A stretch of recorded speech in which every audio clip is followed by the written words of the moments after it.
Nobody stole California from you, fool. Listen, here's the bottom line.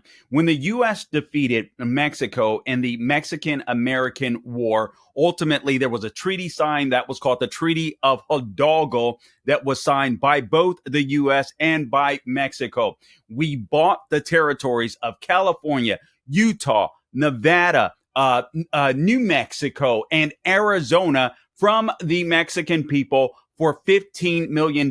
Oh, and by the way, 90% of the Mexicans that were in those territories stayed in those territories and became United States citizens. So guys, stop with the nonsense. Stop lying. Get over it. This is the Carl Jackson Show, your daily dose of objective truth in a world of confusion and lies. Guys, we're just going to pile on to the last podcast, the last go round I did, guys, because what's happening still in Los Angeles and different cities where these riots are popping up, and make no mistake about it, these are not anti-ICE riots. These are anti-America riots. And I'm going to break it down for you. But first, I do want to give you a little bit of history, because there's a rumor going around, not a rumor. You're starting to hear more and more people, more and more leaders say, hey, listen, California belongs to all of Southwest America. All of the Southwest in America belongs to Mexico. This is our land. This is our territory. No, it's not. I just broke it down simply for you, but I'm going to get into a little more detail so that you can know the history. And something else that I'd like to do for you that a lot of people may not be aware of, we'll go through some of Mexico's border laws. It's funny to me that every nation in the world, except the United States, has the most stringent border laws. Maybe Canada. Canada is a little weak too. But we're the ones that allow 1 million legal immigrants into the United States every single year. And yet that's not enough. That's not enough. We should let everybody in. Guys, I'm telling you, these are anti-America protests. I'm telling you, China is involved. I told you earlier about some of the groups that were involved. We're going to go back into that. We're going to circle back to that. But I'm going to, Representative Anna Paulina Luna, I played a video for you earlier in the week. Perhaps we'll go back to that a little later as well. But she spoke about a gentleman by the name of Roy Singham that was deeply involved in funding some of these protests. I've done some research into that, and she is absolutely right. It gets worse, guys. And I got to be honest with you, I wasn't going to keep talking about this stuff because I'm like, man, they got this Saturday. You have Trump. We're going to be celebrating. It isn't just Trump's birthday, but we're going to be celebrating the bicentennial of the United States, or actually, I'm sorry, of the U.S. Army. And then it happens to coincide with Trump's birthday. So there's going to be a big parade. Actually, Biden was going to do it first. So Trump is just doing what Biden was going to do. So don't get your panties in the uproar there. But he's going to make it big. He's going to make it cool. And the left is going to try to do everything they can to disrupt cities around the United States of America. So let me just educate you a little bit when it comes to the Mexican-American War and the Treaty of Guadalupe Hidalgo. And guys, listen, we have to look at these things in context, in historical context. It's always funny to me or fascinating to me, whether it's Americans, whether it's immigrants, legal immigrants or illegal immigrants that come into the country. America did this. America's so bad. And it's like nobody considers world history. All right. Slavery was universal. People were really mean to each other. Frankly, even in the United States of America, the reason why we call ourselves the United States of America is because if we're not united, this doesn't work. This experiment has done well for many people for generations upon generations, nearly 250 years now. But this is a miracle. This is a miracle of God, this country is. And if we don't remain united, then it's going to fall simply because we're different. We're exceptional. And we're exceptional in this way. Not only do we have a written constitution, which is unheard of in world history, but we've done something different. And this is why I don't like the Mexican flags in particular flying all over the place, or different flags that I see flying inside of the United States of America. It seems minuscule sometimes, but it's not. It's a big deal, because the truth of the matter is, if we're not united, we will not stand. United we stand, divided we fall. You have people that come into the United States that have come from different parts of the world, different cultures. America is a melting pot. It's the only place in the world where we say you can come from anywhere you want as long as you come legally, but you've got to become American. And that's what people used to do. People don't do that anymore. But you have to, in order for this experiment to survive. Let's get to the Mexican-American War. The Mexican-American War, and this is courtesy of history.com. I read a couple other places, Britannica. I read this one that was just obviously far left. It was updated, I'm sure, during the anti-America riots that we're seeing happening across the United States. And they had some historical facts in there, but it was slanted like nobody's business. I forgot the site, but I read it anyway, because they did have some of the facts in there. But it's important to know this. And frankly, I used to know more about this back in the day because I had studied it intently. I forgot a lot of this stuff, but you go back to the Treaty of Guadalupe Hidalgo. Now, this is very, very important. Let me just give you a brief summary from History Channel. The Mexican-American War of 1846 to 1848. That was the first time that the U.S. Was in an armed conflict that was fought on foreign soil. So it pitted a politically divided and military unprepared Mexico against the expansionist-minded administration of President James K. Polk. Now, President James K. Polk was a big believer in the manifest destiny. All right. And so that's very important to understand. Some people have a problem with that issue, but it's basically it was an expansionist mindset that the territory that we were in is as Americans. He wanted it to go all the way to the Pacific Ocean. I believe that a lot of the older Americans from back in the day, they believed in that. They wanted it to spread across the continent, manifest destiny. They believed that it was divine. So then there was a border skirmish that happened between the Rio Grande. That started the fighting between Mexico and America. And I can tell you that it was instigated by James K. Polk, President James K. Polk.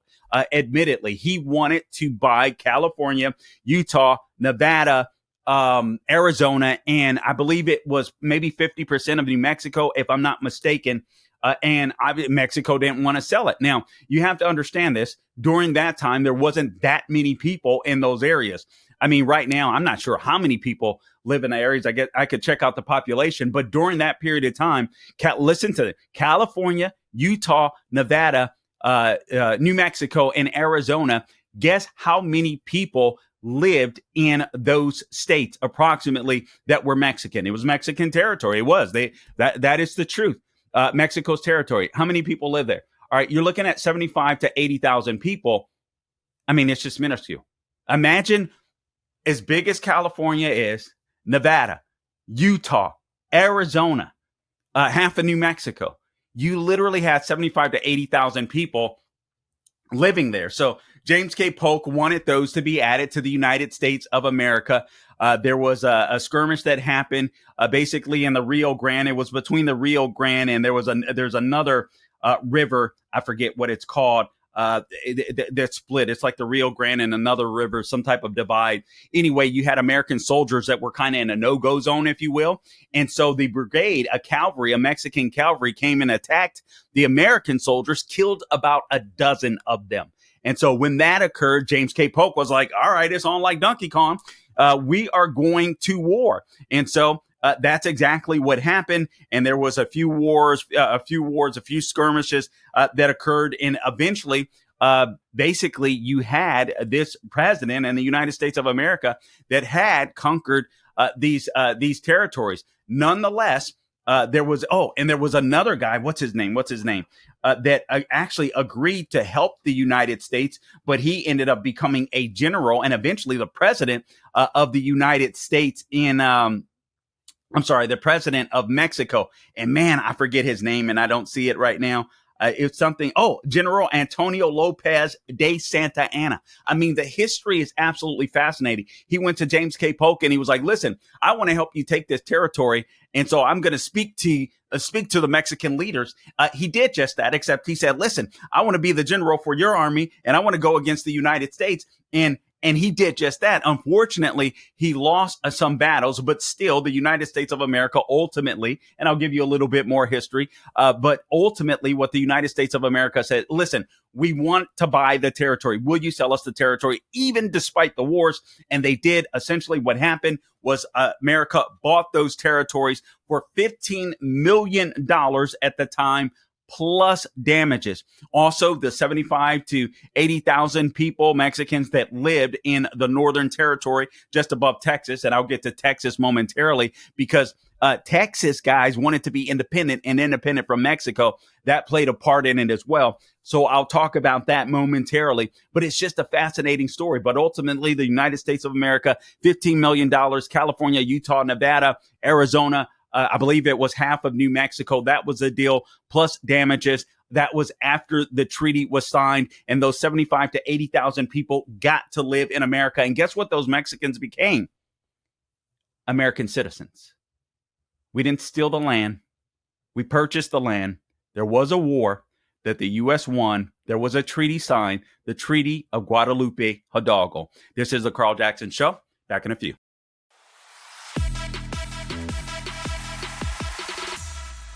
All right, so we're talking about the Mexican-American War and the Treaty of Guadalupe Hidalgo, and I just want to put rest to the lie that California was stolen from Mexico. Guys, listen, we're so blessed that we can go back over 150 plus years, actually over 175 years, and say, listen, that was our land. Guys, I'm sorry, it doesn't work that way.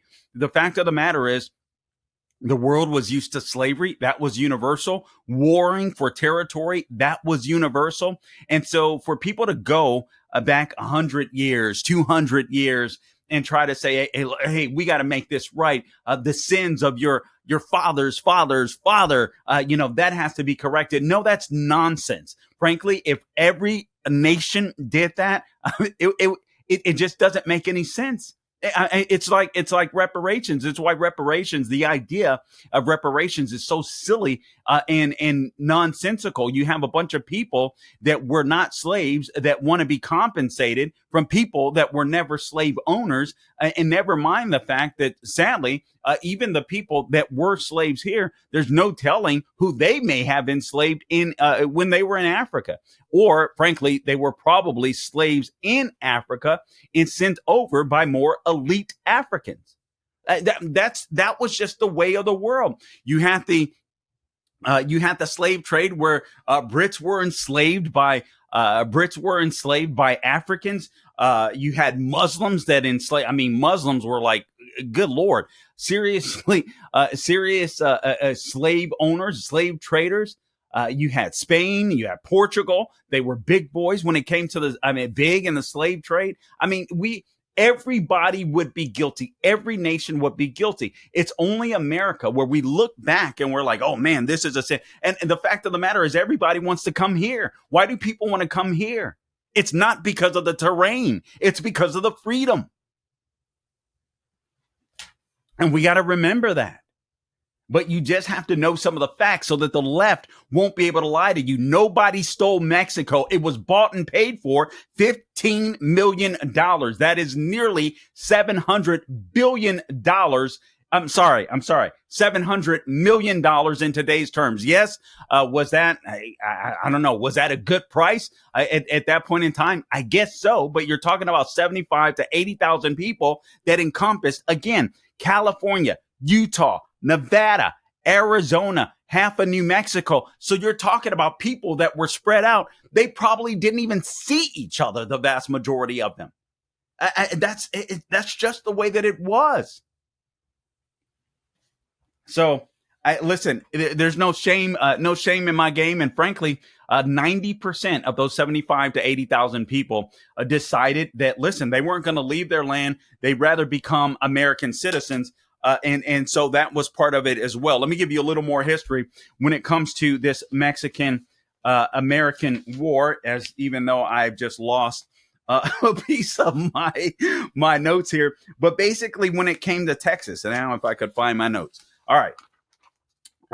Texas had gained its independence from Mexico in 1836. Again, the Mexican-American War didn't start until 1846 to 1848. But Texas wanted to gain their independence. And guess what, guys? Texas, right, wanted to gain their independence from Mexico. What does that tell you? That Texas was a part of Mexico. They wanted to gain their independence from Mexico. The United States did not want Texas to become a part of the United States initially. Do you know why? Because of the slave issue. Oh, my bad. You didn't know that Mexicans had slaves too. So Northerners inside of the United States of America didn't even want Texas to become a part of the United States. Texas wanted to be independent. So initially, the United States declined to incorporate it into the Union, again, because Northern political interests were against the addition of a new state that supported slavery. The Mexican government was also encouraging border raids and warning that any attempt at annexation would lead to war. But ultimately, Texas was annexed, and it did become a part of the treaty between the United States United States and Mexico, the Treaty of Guadalupe. How do you say it, Gabe? Hidalgo.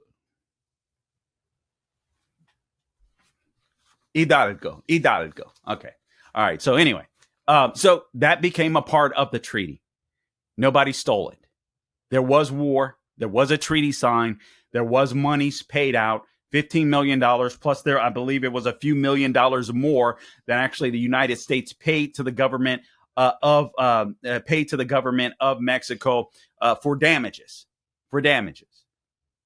And that's the way that it went. Now I want to bring your attention to something else, because I think this is very important. Why do we have borders in the first place? And again, I'm going to circle back to the issue momentarily of what's happening in the United States, what's happening with Iran. We've got some really big news on that as well. Buckle up, Buttercup, because all of this stuff is connected. What we're seeing inside of the United States, they aren't anti-ICE protests.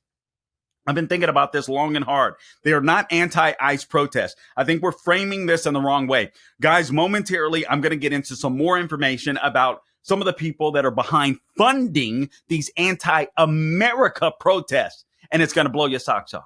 So you guys make sure you stay tuned for the next show. I guess is the best way to say it. But I do want to do this real quickly here. I don't know if I printed. Did I print this out? My firmly fingerprinted fingertips. I don't think I printed it out. Okay. I'm sure that I have it on my phone because okay. So now we're the only country dumb enough in the world to have open borders. Only country dumb enough. All right. Borders, language, culture. Michael Savage, and I got to give him credit. That's where I would hear him often make that statement. Borders, language, culture. And it is very smart. It is absolutely correct. You need borders because you need to know where your country starts and ends.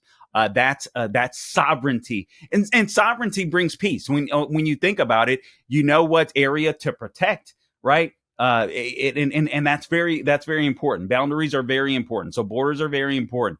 Language, obviously, language is extremely important. This is why I feel like it's important to make English the language of the nation. I don't know why it's not been done. I think it's absolutely crucial. It's not because we don't want to hear other languages. I don't care if you speak another language, frankly. And I think it's pretty cool, frankly. I wish I spoke more languages. But the bottom line is, in order for us to be united and to remain united, English has to be the dominant language inside of the United States, because that makes us feel like we're one.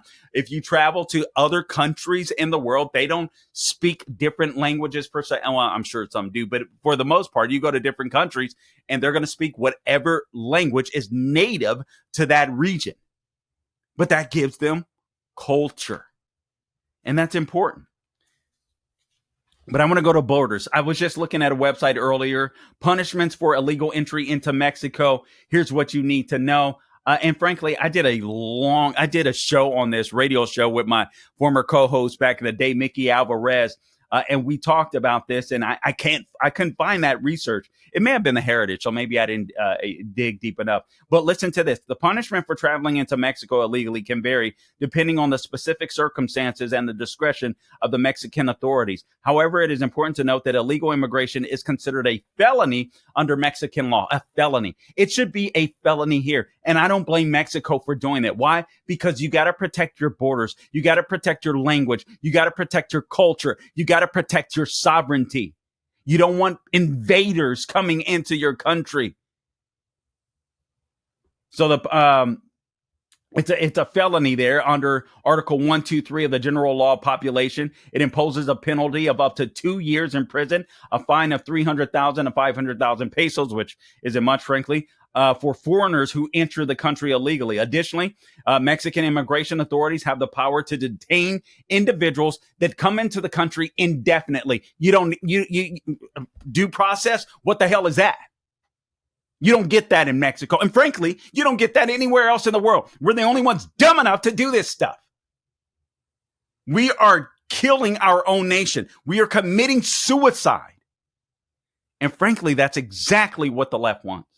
That's exactly what the left wants. That's exactly what George Soros wants. That's exactly what China wants. I'm not even in favor of the deal, frankly, that Trump struck with China. I know that it has to happen monetarily because we have not been, we can't divest from China as much as we'd like. I hate that. We're too dependent on them. So that it's got to happen slowly. But I don't want a bunch of, I don't want a bunch of Chinese spies, frankly, filling our universities and stirring up chaos, reporting back to China. I think that's dangerous.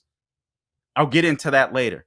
But I wanted to make the point. We're the only ones dumb enough to allow people in. We cannot allow these anti-America riots to continue. And we cannot allow the lies, the narrative that Mexico was stolen to continue. If you hear somebody lie about that, or if they're just uninformed, hey, just let them know, hey, that's not true.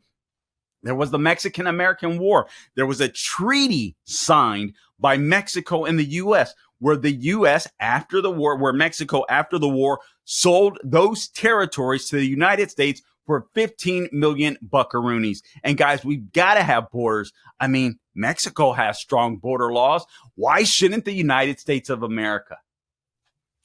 All right, Carl Jackson Show, all things social media at Carl Jackson Show.